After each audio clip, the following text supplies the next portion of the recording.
Hello friends, welcome to my channel Master Ki Pathshala where you learn English better through Bengali যেখানে তোমরা ইংরেজি শিখবে বাংলায় অনেক বেটার ভাবে। আজকে পিকে দে সরকারের বই থেকে ট্রান্সলেশনের নতুন একটি এক্সারসাইজ আমরা সলভ করব। এর আগে পিকে দে সরকারের বই থেকে বিভিন্ন ট্রান্সলেশনের এক্সারসাইজ আমরা সলভ করে বিভিন্ন ক্লাসেস নিয়ে আসা হয়েছে। এছাড়াও বিভিন্ন সরকারি চাকরির প্রিভিয়াস ইয়ার্সের বিভিন্ন পরীক্ষাতে যে ট্রান্সলেশনের প্রশ্নগুলো এসেছিল বাংলা থেকে ইংলিশ, সেই সমস্ত প্রশ্নগুলো সলভ করেও বিভিন্ন ক্লাসেস নিয়ে আসা হয়েছে।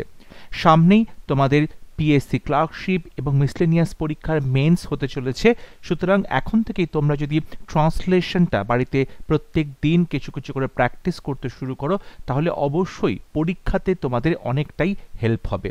এবং তোমরা আমার চ্যানেলের ট্রান্সলেশন প্লেলিস্ট থেকে প্রিভিয়াস সমস্ত ভিডিওগুলো পেয়ে যাবে এবং সেগুলো তোমরা দেখো, সেগুলো তোমরা প্র্যাকটিস করো।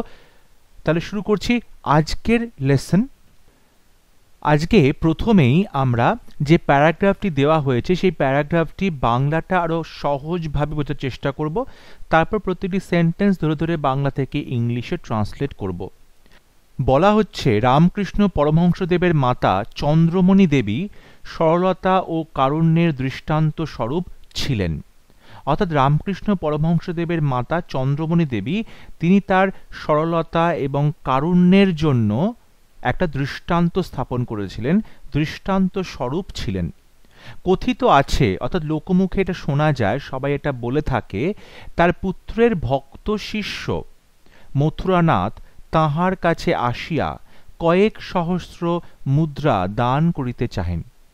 অর্থাৎ রামকৃষ্ণের যে ভক্ত শিষ্য মথুরানাথ, তিনি একবার রামকৃষ্ণ পরমহংসদেবের মা চন্দ্রমণি দেবীর কাছে গিয়ে কয়েক সহস্র মুদ্রা দান করতে চেয়েছিলেন, কিন্তু তিনি দান গ্রহণ করতে অস্বীকৃত হইলেন এবং ইহা দেখিয়া মথুরানাথ আশ্চর্য বোধ করিলেন। রামকৃষ্ণের পিতা পৈতৃক বাসভবনে বাসকালীন স্বীয় স্বাধীন চিন্তার পরিচয় দিয়েছিলেন। রামকৃষ্ণের পিতা ক্ষুদিরাম তিনি যখন তাদের পৈতৃক বাড়িতে বসবাস করতেন সেই সময় তার নিজস্ব স্বীয় মানে হচ্ছে নিজস্ব স্বাধীন চিন্তার পরিচয় আমরা পেয়ে থাকি। গ্রামের জমিদার তাহাকে সপক্ষে সাক্ষ্য দিতে অনুরোধ করেন।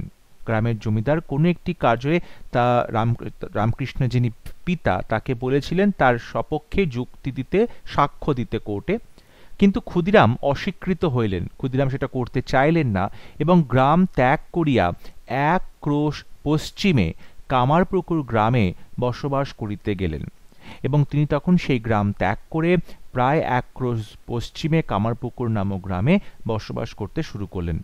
সেখানে অতি কষ্টে জীবনযাত্রা নির্বাহ করতে লাগলেন। সেখানে তাদের যে জীবনযাত্রা সেটা কিন্তু খুবই কষ্টের মধ্যে দিয়ে চলছিল। তথাপি তিনি দরিদ্রের প্রতি সর্বদাই মুক্ত হস্ত ও বদান্য ছিলেন, কিন্তু তবুও তিনি সবসময় দরিদ্রের প্রতি মুক্ত হস্তে দান করতেন এবং তাদের প্রতি তিনি কিন্তু বদান্য ছিলেন। তিনি তাদের প্রতি যথেষ্ট ভালো আচরণ করতেন, তিনি তাদের প্রতি যথেষ্ট জেনারাস ছিলেন, উদার ছিলেন। এবার এই প্যারাগ্রাফটা আমরা বাংলা থেকে ইংলিশে ট্রান্সলেট করব প্রত্যেকটি সেন্টেন্সকে। ফার্স্ট সেন্টেন্স, রামকৃষ্ণ পরমহংসদেবের মাতা চন্দ্রমণি দেবী সরলতা ও কারুণ্যের দৃষ্টান্ত স্বরূপ ছিলেন। তাহলে সাবজেক্ট চন্দ্রমণি দেবী, রামকৃষ্ণ পরমহংসদেবের মাতা, the mother of Ramakrishna Paramahansa. Ramakrishna Paramahansa, Chandramani Devi the mother of Ramakrishna Paramahamsa.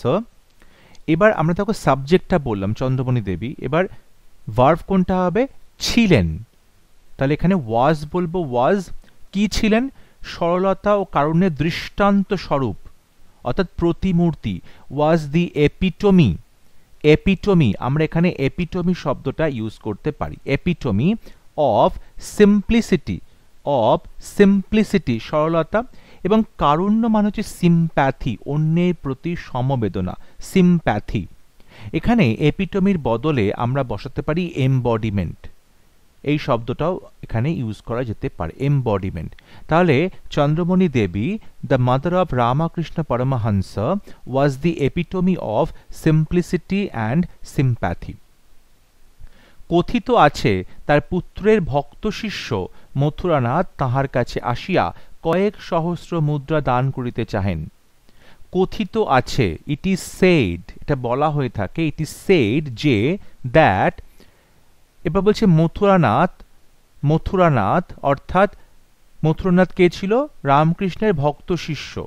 The devoted disciple, ভক্ত শিষ্য, দি ডিভোটেড ডিসাইপল, ডিসাইপল মানে শিষ্য, ভক্ত মানে নিবেদিত প্রাণ, the devoted disciple of her son, তার ছেলের, তার পুত্রের ভক্ত শিষ্য মথুরানাথ। এবার আমরা ভার্বটা লিখব, এসেছিলেন, কেম তার কাছে, কেম টু হার তার কাছে এসেছিল কয়েক সহস্র মুদ্রা দান করতে। তাহলে উইথ অ্যান অফারিং, অফারিং দান করা, with an offering of a few thousand rupees, with an offering of a few thousand rupees, অর্থাৎ কয়েক সহস্র মুদ্রা দান করতে চেয়েছিলেন, সেটা তিনি অফার করেছিলেন। তাহলে it is said that Mathuranath, the devoted disciple of a son, came to her with an offering of a few thousand rupees. কিন্তু দান গ্রহণ করিতে অস্বীকৃত হইলেন দেখিয়া মথুরানাথ আশ্চর্য বোধ করিলেন। বাট কিন্তু when she declined to accept that donation কিংবা অফার, when she declined, যিনি অস্বীকৃত হইলেন, to accept that donation বা অফার, সেই দানটা গ্রহণ করতে অস্বীকৃত হইলেন, তখন কি হলো? মথুরানাথ আশ্চর্য বোধ করিলেন। মথুরানাথ became awestruck, অস্ট্রাক মানে পুরো একদম হাঁ হয়ে যাওয়া, অবাক হয়ে যাওয়া, আশ্চর্য হয়ে যাওয়া। আমরা সারপ্রাইজ লিখতে পারি, আমরা অ্যাস্টনিশড লিখতে পারি। So but when she decline to accept that donation বা offer, Mathuranath became awestruck, surprised কিংবা অ্যাস্টনিশড। রামকৃষ্ণের পিতা পৈতৃক বাসভবনে বাসকালীন স্বীয় স্বাধীন চিন্তার পরিচয় দিয়েছিলেন। তাহলে রামকৃষ্ণের পিতা আমাদের সাবজেক্ট, রামকৃষ্ণস ফাদার, তিনি কি করেছিলেন? পরিচয় দিয়েছিলেন, মানে তিনি প্রকাশ করেছিলেন, এক্সপ্রেসড, কি প্রকাশ করেছিলেন? তার স্বীয় স্বাধীন চিন্তা, হিজ ওন ইন্ডিপেন্ডেন্ট থিঙ্কিং, স্বাধীন চিন্তা, ইন্ডিপেন্ডেন্ট থিঙ্কিং, স্বীয় মানে নিজের, own. So Ramakrishna's father expressed his own independent thinking, এবং সেটা কখন করেছিলেন? পৈতৃক বাসভবনে থাকার সময়, while living in their ancestral house, while living in their ancestral house. Ramakrishna's father expressed his own independent thinking, নিজের যে স্বীয় স্বাধীন চিন্তা, স্বীয় মানে নিজের স্বাধীন চিন্তা, own independent thinking, রামকৃষ্ণের পিতা এটা করেছিলেন কখন? পৈতৃক বাসভবনে থাকার সময়। তাহলে while living in their ancestral house. গ্রামের জমিদার তাহাকে সপক্ষে সাক্ষ্য দিতে অনুরোধ করেন।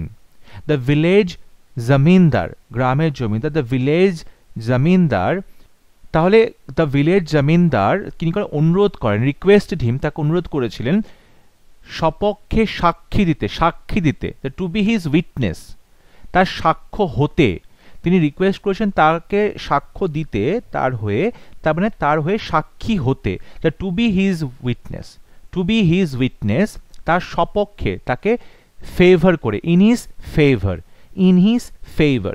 The village zamindar requested him to be his witness in his favour. Khudiram অস্বীকৃত হইলেন, ক্ষুদিরাম এটা করতে চাইলেন না। তাহলে Khudiram refused to do that, এটা করতে তিনি অসম্মত হলেন। Khudiram refused to do that, and এবং গ্রাম ত্যাগ করিয়া পার্টিসিপল, লিভিং দ্য ভিলেজ, গ্রাম ত্যাগ করিয়া, লিভিং দ্য ভিলেজ, তিনি কি করলেন? গ্রামে বাস করিতে গেলেন, মানে অ্যাক্রস পশ্চিমে কামারপুকুর গ্রামে বসবাস করতে গেলেন। তাহলে হি স্টার্টেড টু লিভ, বসবাস করতে গেলেন, বসবাস করতে শুরু করলেন। হি স্টার্টেড টু লিভ, কোথায়? গ্রামে, in the village of Kamarpukur, Kamarpukur গ্রামে, in the village of Kamarpukur, যেটা কিনা অ্যাক্রোশ পশ্চিমে, সরি এখানে অ্যাক্রোশটাকে আমরা কিন্তু 2 মাইলস হিসেবে বলতে পারি, অ্যাক্রোশটাকে আমরা 2 মাইল হিসেবে ব্যবহার করতে পারি, কারণ অ্যাক্রোশ মানে 2 mile. So 2 miles away to the west, পশ্চিমে, to the west, 2 miles away to the west. এখানে অ্যাক্রোশ মানে হচ্ছে প্রায় 2 মাইলের সমান, সেক্ষেত্রে আমি অ্যাক্রোশ বলতে 2 মাইলকে বসিয়েছি। So Khudiram refused to do that, and living the village, এই গ্রাম ত্যাগ করে হি started two live in the village of Kamarpukur. He started two live in the village of Kamarpukur. Kamarpukur গ্রামে বসবাস করতে শুরু করলেন, যেটা কিনা একক্রোশ পশ্চিমে, একক্রোশ পশ্চিমে মানে 2 miles away to the West. সেখানে অতি কষ্টে জীবনযাত্রা নির্বাহ করিতে লাগিলেন। দেয়ার, সেখানে তিনি কি করলেন, শুরু করলেন, হি স্টার্টেড টু, জীবনযাত্রা নির্বাহ করতে, জীবনযাত্রা, টু ইক আউট, ইক আউট মানে জীবনযাত্রা নির্বাহ করা, তাহলে হি started to eke out his living, তার জীবনযাত্রা নির্বাহ করা, ইক আউট, অতি কষ্টে, মিজারেবলি, মিজারেবলি অতি কষ্টে, দেয়ার he started to eke out, তিনি শুরু করলেন, ঠিক আছে, অতি কষ্টে যেটা মিজারেবলি, এবং জীবনযাত্রা নির্বাহ করতে, টু ইক আউট চালিয়ে যেতে, নির্বাহ করতে, to his to eke out his living. So there he started to eke out his living miserably. এবং আজকে ভিডিওর লাস্ট সেন্টেন্স, তথাপি তিনি দরিদ্রের প্রতি সর্বদাই মুক্ত হস্ত ও বদান্য ছিলেন। তথাপি তিনি দরিদ্রের প্রতি সর্বদা মুক্ত হস্ত ও বদান্য ছিলেন। তথাপি, ইয়েট, হি অলওয়েজ ওয়াজ, তিনি সবসময় ছিলেন, হি অলওয়েজ ওয়াজ, মুক্ত হস্ত, ওপেন হ্যান্ডেড, ওপেন হ্যান্ডেড মুক্ত হস্তে দান করা, ওপেন হ্যান্ডেড, এবং কি ছিল, বদান্য ছিলেন, অর্থাৎ চ্যারিটেবল বা জেনারাস বা ম্যাগনানিমাস, এগুলো আমরা বলতে পারি কাদের প্রতি, দরিদ্রের প্রতি, to the poor, to the poor. তাহলে yet he always was open handed and charitable কিংবা জেনারাস কিংবা ম্যাগনানিমাস টু দি পুয়ার, দরিদ্রের প্রতি তিনি সর্বদাই ছিলেন বদান্য। তাহলে এইভাবে আমরা প্রত্যেকটা সেন্টেন্সকে ধরে ধরে বাংলা থেকে ইংলিশে ট্রান্সলেট করতে পারি। যদি ভিডিওটি ভালো লাগে অবশ্যই ভিডিওটি লাইক করবে, শেয়ার করবে এবং আমার চ্যানেলটি সাবস্ক্রাইব করতে ভুলবে না। পরবর্তী লেসনে খুব শীঘ্র দেখা হবে, ততক্ষণ সবাই ভালো থাকবে, সুস্থ থাকবে। Thank you.